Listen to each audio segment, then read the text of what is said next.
Почему 8,80? И главное, все как, все они врут. Немецкие видеоблогеры, не, я говорю, что можно. 18-17 евро, это Германия. Да, можно. Меня это все бесит. Типа мнение. Вот, я что и говорю. Ни себе, ни другим. Вдруг он будет больше меня зарабатывать. Работайте, ребята. И вот так всегда. Что-то рассказывают, мямлют. Не знаешь, молчи. Я сейчас всем докажу. Зарплаты, учет. На слово мне верить не надо. У меня все есть на бумаге. Добрый день. Я сегодня вот такой чуть злой, расстроенный. Речь пойдет сегодня о деньгах, о зарплате и сколько можно и нужно зарабатывать в Германии.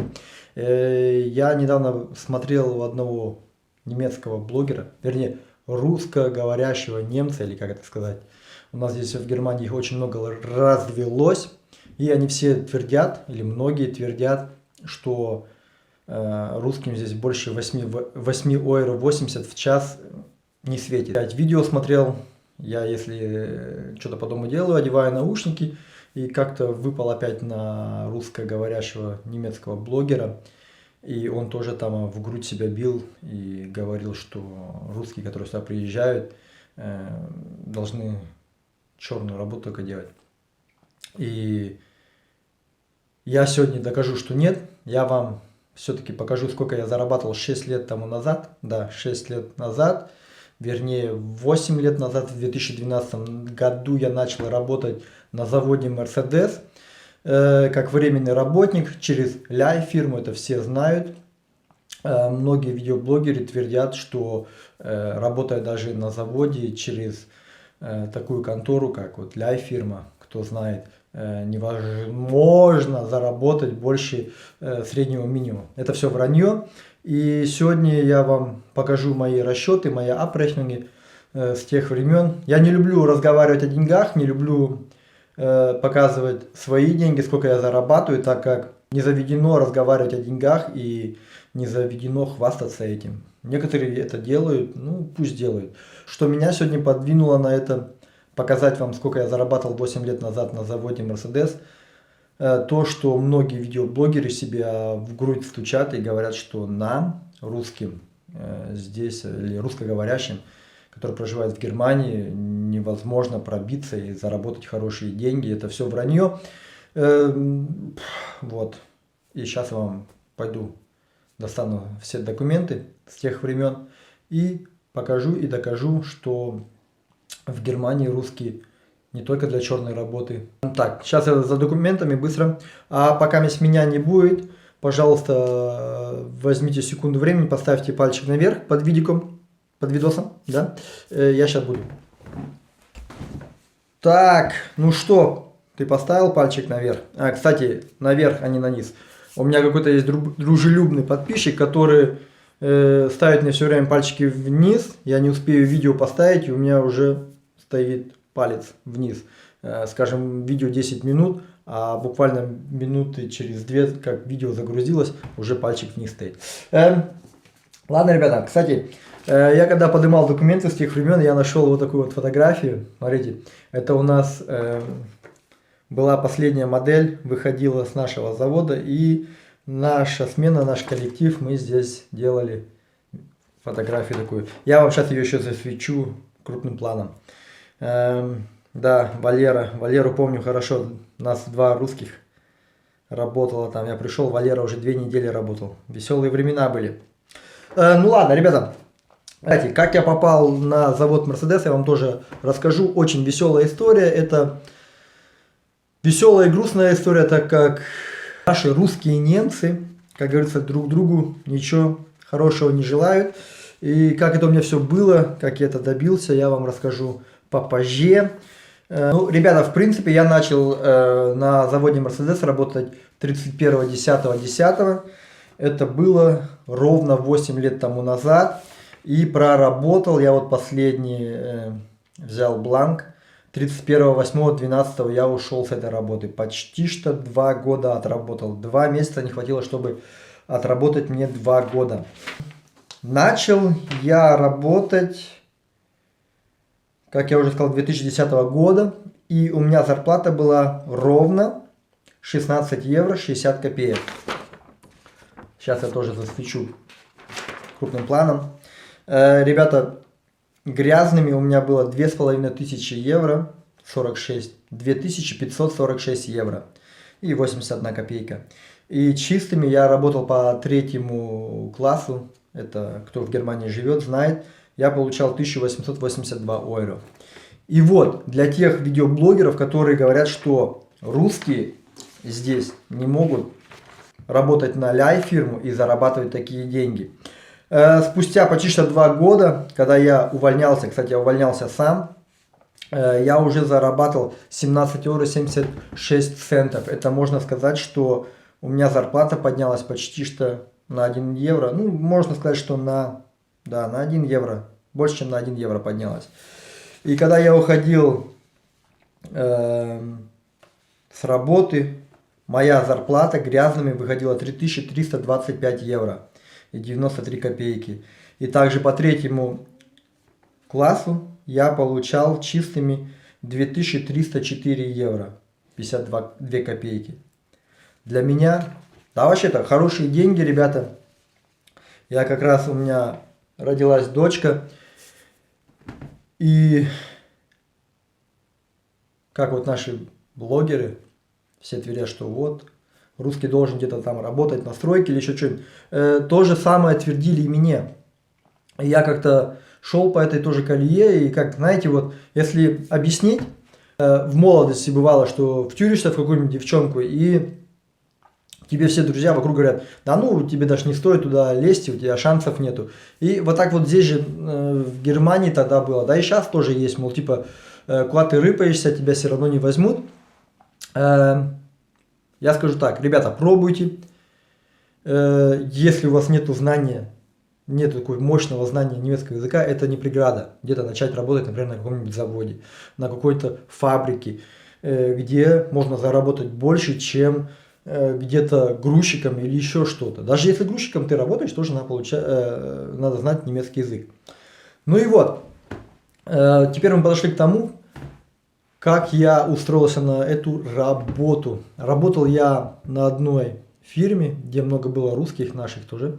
Ну и что-то пошло, кто-то узнал, что на завод Mercedes набирают людей, все втихаря шукаются, что-то там разговаривают. Я начал узнавать, мне никакой информации не говорят. Я то, что одно узнал, что да, на Mercedes набирает рабочих, это в соседнем городе от нас, 70 километров.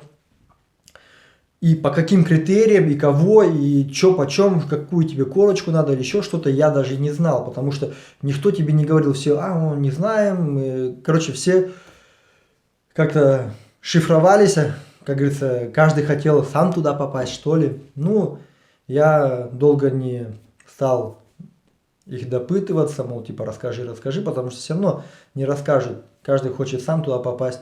Я просто в этот же день позвонил жене, сказал, так и так, пробегись в интернете, вроде бы на завод Mercedes набирают людей, какие фирмы я не знаю, потому что фирм этих много, разнорабочих, которых набирают.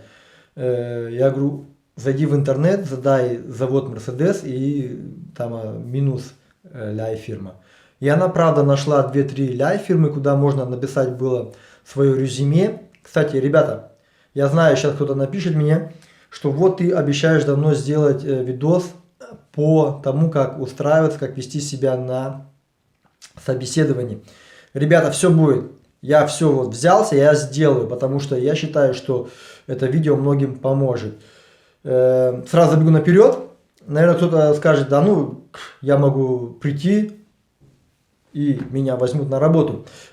Можно мне вам задать один вопрос, как вот рабочий. Вот представляем такую вот ситуацию.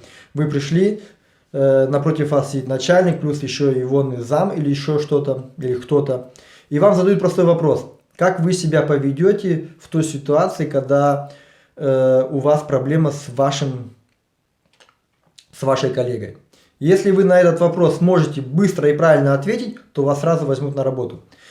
Ну, сразу, может, нет. Но факт то, что видео, которое я собираюсь сделать, там будут вот такие вопросы. И я уверен, что на этот вопрос вы не сможете ответить. Итак, мы написали на 3 фирмы наш резюме. красиво так все обдумали.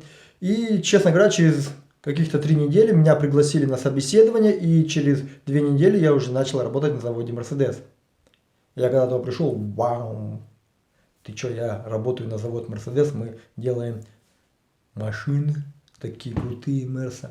Кстати, я работал в цеху, где машины получали первую окраску, это грунт, грунтировку и, конечно, краску. Мы подготавливали машины к погружению в эти чины с грунтовкой. Ну, там свои процессы, в это я углубляться не буду. Ну, работа была, надо быть шустрым, потому что конвейер идет, тебе быстро надо делать все.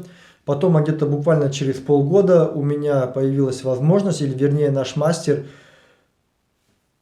понадобился еще штапля фара, я не знаю, как это будет по-русски, пишите в комментариях. И с нашего коллектива, так как там уже все были в годах, никто руку не поднял, мол, типа, я хочу ездить на штаплере, развозить весь материал. Ну, я подошел к нему, спросил, мол, типа, а можно мне, я так как временный рабочий здесь, могу ли я работать на штаплере? Он говорит, ну, если никто с рабочих, которые работают на Mercedes, не захочет, то пожалуйста.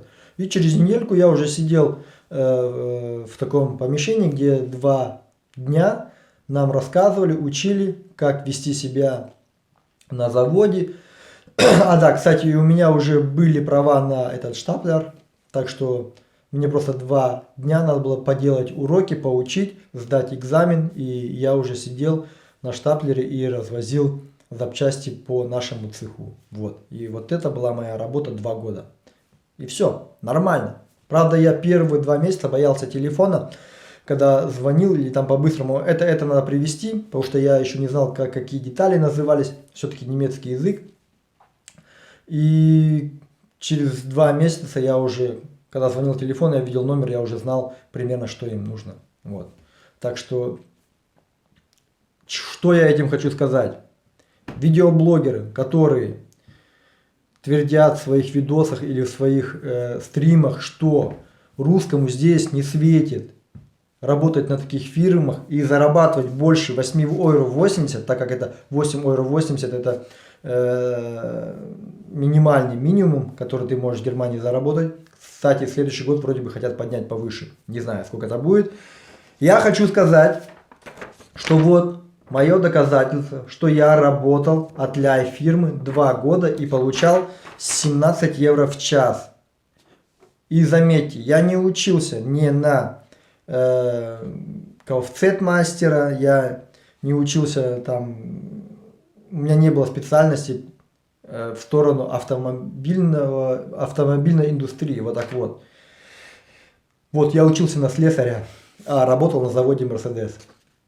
И получал 17 евро в час. В данный момент, спустя, я уже 6 лет, больше 6 лет не работаю на Мерседесе, в данный момент они получают там примерно 20-21 € в час. Вот. Если бы я не ушел оттуда, я получал бы сейчас 21 евро в час. Так что, ребята, вот это видео про мою зарплату, про мою работу на Мерседесе. Кстати, в комментарии хочу я узнать, как вы ответите на вопрос, который я вам задал, как работодатель. И попрошу вас не спрашивать меня, сколько я сейчас зарабатываю, так как я уже в начале видео говорил, что я не люблю разговаривать про деньги. Просто в этом видео я хотел, грубо говоря, заткнуть всем видеоблогерам в Германии, которые твердят, что русским вообще невозможно здесь подняться и зарабатывать деньги. И про свою актуальную работу я просто видео делать не буду, просите, не просите. Но одно видео сделаю, это как себя вести на собеседовании и на какие вопросы как отвечать. Так что, как вы ответите на вопрос, если у вас есть штришняк или что-то такое. Надеюсь, видео было не длинное, вам понравилось. Так что пробуйте, пытайтесь попасть на те работы, где вы получаете хорошую зарплату. потому что за маленькие деньги вы всегда можете вернуться на старую фирму. Многих я знаю, они не любят перемен. Пробуйтесь, пытайтесь. Я тоже менял много работ, пытался, пробовал. И в конце концов, все нормально. Все, ребята, я ожидаю от вас под видео очень много лайков, много комментариев. Пишите, зрители из Германии, какая у вас зарплата, или вы моего мнения, или нет. Я не знаю. Конечно, у каждого жизнь складывается по-разному, но у меня вот такой вот опыт. И сказать, что нет, можно и по-другому. Все, пока.